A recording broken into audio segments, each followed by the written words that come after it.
이건 저기 좀 지나가는 질문으로 새누리당이 당명을 자유한국당으로 바꿨어요. 네. 네. 네티즌들은 자유당 아니냐, 이런 얘기도 하고 있고. 네. 당명 바꾼 거에 대해서 어떻게 보십니까? 글쎄요, 당명을 바꾼다고 해서 그 네. 본질이 바뀌는 건 아니지 않습니까? 네. 새누리당으로서는 어쩔 수 없는 선택이었다고는 하지만, 네. 저는 일단은, 이 박근혜 최순실 게이트의 어떤 그 상처가 너무나 깊기 때문에, 네. 이번 일은 당명을 바꾼다고 해서, 그것이 국민들로부터 잊혀질 것이다, 라고 생각하는 것은 네. 좀 너무 오산이 아닐까, 저는 그렇게 보고 있습니다. 알겠습니다. 네. 탄핵 국면 얘기 안 할 수 없는데 벌써부터 이제 헌재 결정이 이제 3월로 2월은 이제 물 건너갖고 3월로 늦춰지면서 탄핵 기각설 얘기가 흘러나오고 있어요. 어떻게 좀 보고 계시는지 좀 궁금한데요, 의원님께서. 저는 물론 방심해서는 안 되겠지만은요. 네. 그런 이야기가 나오는 것은 대통령 변호인단의 꼼수 또는 일부 보수층의 바람이 맞물린 그 어떤 소문이지 않을까. 저는 그렇게 보고 있고요. 네. 이번 그 탄핵 심판에서 저희가 간과해서는 안 되는 가장 중요한 것은 네. 이 탄핵 심판은 그 개인 간의 소송이 아니고요. 그러니까 다시 말하면은 자연인 박근혜라는 사람의 권리 구제를 위한 소송이 아니고 네. 대통령이라는 공공기관과 소추인인 국회라는 공공기관이 벌이는 공적 소송이거든요. 네. 이게 사적 소송이 아니고요. 그렇죠. 그렇기 때문에 무엇이 공익을 위한 것이냐, 무엇이 대한민국을 위한 것이냐라는 관점을 절대로 간과해서는 안 된다라고 저는 생각하고 있습니다. 알겠습니다. 네. 특검의 대통령 대면 조사가 당초 오늘이었는데 이제 날짜가 유출되는 바람에 청와대 쪽에서 이제 거부했고요. 네. 대통령 대면 조사 제대로 되겠습니까? 어떻습니까? 이 부분도요. 네. 그 대통령이 자연인 박근혜의 사적 사익을 위해서 지금 존재하는 것처럼 보이거든요. 네. 왜냐하면 그 청와대 측의 반론을 들어보면 특검이 예의를 지키지 않았다. 그런데 그러면 대통령은 과연 국민에게 예의를 지켰습니까? 그리고 네. 대통령이 스스로 자신의 입으로 검찰 수사에 성실히 임하겠다고 이야기를 하지 않았습니까? 그랬었죠. 그러니까 이런 대통령의 거짓말에 대해서 지금 국민들이 얼만큼 분노하고 있는지 이런 부분에 대한 청와대의 그 어떤 반성이라고 그럴까요? 그런 것을 전혀 느끼지 못한다는 점에서 참 안타깝습니다. 네. 네. 대통령은 사실 그런 측면이 지금 말씀하신 대로 그런 측면이 좀 있는데 법 위에 군림하고 있는 거죠 지금. 네. 그렇습니다. 삼성 이번 어떤 특검의 어떤 최대 수사 대상이기도 한데 이재용 삼성 부회장이 1, 2조 원대 사재 출연을 검토하고 있다 이런 얘기가 나왔었고 삼성 측은 그런 사재 얘기는 그 사재 출연이기 때문에 잘 모르겠다 이런 입장인 것 같은데 이재용 부회장이 사재 출연에 대해서는 어떻게 보고 계십니까? 이번 사안이 사재를 출연해서 해결될 일은 아니지 않습니까? 네. 그러니까 지금 어제 최근 보도를 보면 그 삼성물산과 제일모직 합병 이후에 그 순환출자고리 문제를 해소하기 위해서 공정위에서 주식 매각을 결정을 했는데 그 문제도 청와대가 개입을 해서 절반만 매각해라라고 했다라는 이제 어제 특검이 이제 그 압수수색 들어간 부분에 대해서 보도가 있었는데요. 네.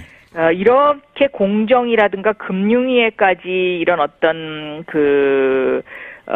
원칙이 지켜지지 않고 법 위에서 청와대와 삼성이 뭔가 거래를 했다면 이것은 삼성 이재용 부회장으로의 그 승계를 위해서 세금을 내지 않고 그냥 그 삼성이라는 재벌이 수십조 원을 그냥 거저 먹으려고 하는 거하고 마찬가지이기 때문에 이런 부분이 지속적으로 계속된다면 대한민국 경제가 건강해질 수가 없고 발전할 수가 없죠. 일반 서민들은 아버지로부터 재산을 물려받으면 50%의 세금을 내는데 그렇습니다. 재벌 2세, 3세들이 이런 식으로 1%의 세금도 내지 않는다 하면은 과연 우리나라 경제가 버틸 수 있겠습니까? 그리고 공정하다는 측면에서 대한민국이 앞으로 나갈 수가 없지 않습니까? 그래서 저는 그렇습니다. 이번 사안은 굉장히 엄격하게 다뤄져야 된다라고 보고 있습니다. 네. 마지막으로 요 질문 하나만 드리겠습니다. 특검팀의 활동 시한이 이제 이달 말까지인데요. 네. 연장 가능성 있겠습니까? 어떻습니까? 저는 이것은 연장을 해야 된다고 생각합니다. 네. 왜냐하면 특검이 지금 우병우 수사도 제대로 아직 못했고요. 이런 그 재벌과 관련된 부패 수사도 제대로 하지 못한 상황이기 때문에 네. 이것은 연장을 해야 하는데요. 네. 이 연장의 그 결정권을 황교안 권한대행이 쥐고 있어서 그렇습니다. 과연 이 황교안 권한대행이 그동안의 행태를 보면 박근혜 대통령과 거의 한 몸이었기 때문에 네. 비협조적으로 나오지 않을까 저는 그렇게 보고 있습니다. 네. 네. 그렇기 때문에 사실 연장이 어려운 것 아니냐 이런 얘기들이 있어요. 네, 그래서 그렇게 거부를 하게 되면 국회에서 지금 이미 제출된 특검법 개정으로 가야 하지 않을까 네. 저는 그렇게 생각합니다. 알겠습니다. 네. 김기춘 전 실장이 이제 구속 기소됐는데 어떻게 지켜보셨습니까? 네, 뭐 사필 기정이 아닐까 그렇게 생각을 합니다. 그리고 네. 한 공직자로서의 그 일생에 대해서 생각해보는 그런 반추해보는 그런 계기였다고 생각하고 있습니다. 네. 네. 뭐 바로 뭐 현안으로 좀 들어가 보죠. 뭐 네. 그 당내 이제 대선 구도가 문재인, 안희정, 이재명 이렇게 3파전으로 굳어졌어요. 네. 안희정 지사가 여론조사로 이제 뭐 2위로 급부상하면서 경선이 이제 박진감 있게 넘치게 됐는데 특히 이제 안희정 지사가 새누리당에 대해서 대연정을 제안한 것을 놓고 당내에서 뭐 여러 말들이 나오고 있고 당 밖에서도 이제 논쟁이 벌어지고 있는데 의원님은 어떻게 보십니까? 정권 심판이라는 시각에서 보면 네. 대연정론이 당장은 비판받을 수도 있겠다고 생각을 합니다. 네. 그러나 한 번 더 생각을 하고 현실적으로 들여다보면은 누가 대통령이 되더라도 여소야대 정국이 되기 때문에 이 연정과 협치를 하지 않으면 국정을 이끌어갈 수가 없지 않습니까? 네. 그래서 그 발언에 대해서 지금 뭐 이렇게 왈가왈부하는 것은 저는 시기적으로는 조금 적절치 않다고 봅니다. 네. 그러니까 과거의 독일의 경우를 보면은 1966년부터 69년까지 3년간 그 라인강의 기적 이후에 경제 위기가 몰려오니까 네. 그 나치의 부역 세력을 넘어서 대연정을 한 경우가 있었고 지금 메르켈 총리도 연정을 하고 있죠. 네. 그래서 이 대연정이라는 단어가 지금은 비판받을 수 있겠지만 네. 정권 교체 이후에는 현실적으로 다가오는 문제입니다. 네. 그래서 저는 이명박근혜 정권이 네. 이 부패로 망가진 네. 그 경제 위기가 대선 이후에 찾아오게 되면 네. 이 보수 진보의 이분법을 벗어나서 가장 그 우수한 사람을 적재적소에 쓰지 않으면 한국의 위기를 과연 극복할 수 있을까 하는 그런 생각을 하고 있습니다. 네. 네. 대연정에 대해서는 뭐 여러 얘기가 있지만 이제 핵심적인 거는 새누리당과의 대연정은 박근혜와의 대연정이다. 박근혜 뭐 지금 대통령과 같이 하겠다는 거다. 이런 지적이 가장 뭐 핵심이에요. 반론은. 그렇죠. 그러니까 정권 심판을 해야 된다라는 그 국민적 감정이 있다는 것도 저도 인정은 합니다. 네. 네.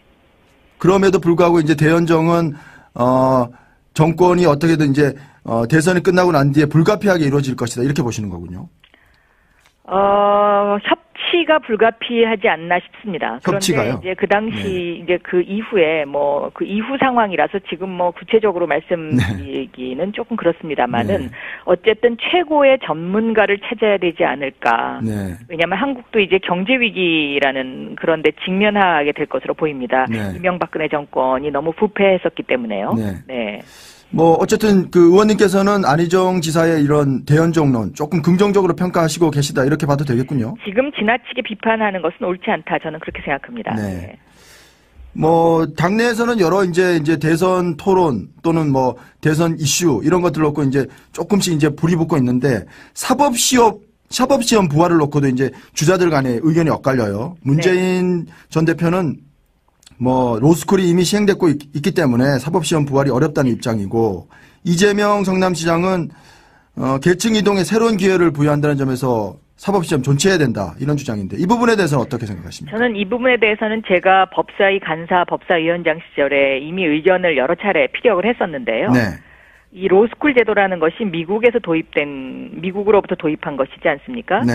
그런데 미국에도 베이비바라고 해서요. 이 변호사 예비시험 제도가 있습니다. 그러니까 네. 반드시 로스쿨을 나오지 않더라도 변호사가 될 수 있는 거죠. 네. 물론 낙타가 바늘구멍 들어가는 만큼 힘듭니다. 네. 왜냐하면 그 포션이 굉장히 작기 때문에요. 네. 그런데 우리나라도 어떠한 제도를 실행함에 있어서 이렇게 흑백 논리로 할 것이 아니라 네. 변호사 예비시험 제도를 둬서 로스쿨에 가지 않고도 변호사가 될 수 있는 그 구멍, 그 길은 열어놔야 된다고 저는 보고 있습니다. 네. 그래서 희망의 사다리를 만들어주는 것이 저는 그것이 맞지 않느냐 그렇게 생각합니다. 이제 구멍과 이제 길을 열어둬야 된다고 말씀하셨는데 그것이 이제 결국은 많은 고신앙인 또는 그것이 희망 고문이 되지 않겠느냐 이런 지적도 있을 수 있어요.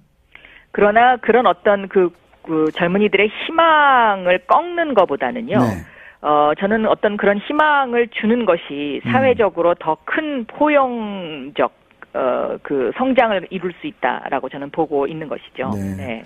뭐 이재명 시장은 뭐 지금 이제 사법시험 존치 논란에도 그렇고 문재인 전 대표에게 계속 토론 좀 하자고 이렇게 좀 뭐 애글 하듯이 그러고 있는데 토론이 잘 안 되는 이유는 뭡니까?